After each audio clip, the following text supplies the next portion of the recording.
Shocking new report showing how Apple users' data was stolen and sent to China.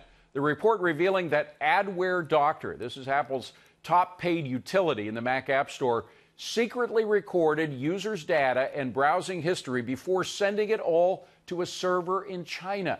Now, Apple was notified about the app's flaw a month ago, but only decided to remove it today. Here to talk about all of that and more, cybersecurity expert Morgan Wright. Morgan, what the heck is going on here? This is frightening. Look, I'm a huge Mac fan. I'll tell you, this is a shock. Apple is normally very good about preventing any kind of malware on their store. In fact, you could probably count on two hands the number of times something is snuck by. But for this is even worse than that. This is an app that masqueraded as another app. All they did to confuse them was change their name, and now data's going back to China. So the real question in China, who's getting it? You know, the Chinese army or some other company? The real question I have is, why did Apple wait a month before doing anything about it? You know, stock price, optics, hearings coming up. I have no idea. That responsible disclosure, people discovered it. They should have taken care of it right away. It's easy to push out. It's easy. I say easy to push out an update. They could have got an update done. It could have come out over the phone, been updated, or removed from the store, let people know. But, man, waiting this long doesn't look good. And you just wonder, I mean, you probably have an idea about this, but how much data could they have collected over the course of a month? You think about how popular the app was. You think it was the top paid app on the store. You think about what people were doing. I tell you, tons and tons of data, however you measure that, but it's a lot of data. And frankly, possibly hundreds of millions of people, right? Absolutely. Extraordinary. All right, let me switch to the committee hearings that happened this week with the Twitter executives and the Facebook executive.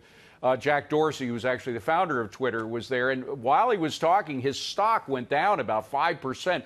Clearly, he was not reassuring investors that he gets it. Look, the government hasn't got it right. Facebook admitted they didn't get it right. Jack Dorsey, in his opening statement, didn't say he got it right. I wrote all of this in an op-ed in The Hill. He did say, hey, look, we've got some room to do. That's code for, guys, we didn't get it right. So if nobody can get it right, what hope is there for the midterm election? So there is a lot of sensitivities on people's part about the data, the privacy, the security of their information, and what steps these big companies, by the way, Google, conspicuous by their absence, thumb their nose at the privacy of the American people. Yeah, I don't think that's going to be able to last for long. They're going to have to address it at some point. But there's also the question of the bias. Yes. And you notice it particularly with Twitter, where a whole bunch of people, including dignitaries, folks like Congressman Jim Jordan and others have been shadow banned, where you have people who've been banned for life now, without going into details. This is Soviet talk to say you are banned for life. I understand this is not a government. This is a private company. They can do what they want. But at the same time, it shows a contempt for the idea of freedom of thought and freedom of speech. Well, look, they've got some other issues, too. There is bias, and people think, well, we're going to use artificial intelligence. You got to remember, at the end of the day, the algorithms that are used by artificial intelligence are written by who? By people. So if there's bias in the algorithm, there will be bias in the outcome.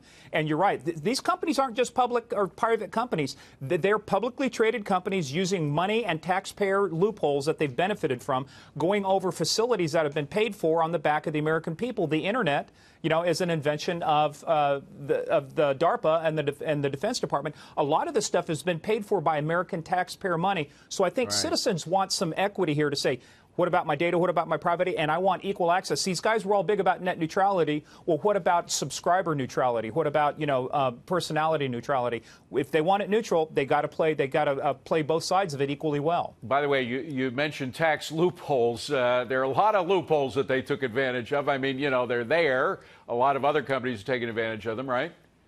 Yeah, I'm not an economist by training, but I do know that if you want some compliance, you start changing the tax laws. Remember, Al Capone went to jail for tax evasion, not murder. So if you want to get their attention, change the tax laws, make the fines bigger, and you'll start seeing things like the shadow banning and things like that probably start to go away. Well, you do want to get their attention, particularly since Google didn't even show up for this meeting. But I don't want government regulation of speech on the Internet. I do not want that because, it may be fine for one term, but another presidency you may not like. I mean, it gets into a whole bunch of issues that run counter to our Constitution. And the president has said he doesn't want regulation of the internet, but how do you get their attention? One way is to get into the tax loopholes. Are there any other way that they can be forced to do the right thing? Look, all you have to do is look to the European Union, the GDPR, the General Data Protection Regulations. Those are probably the most far-reaching, consumer-friendly regulations that are out there. They actually have a consumer, basically a user bill of rights that we don't even have here in the U.S.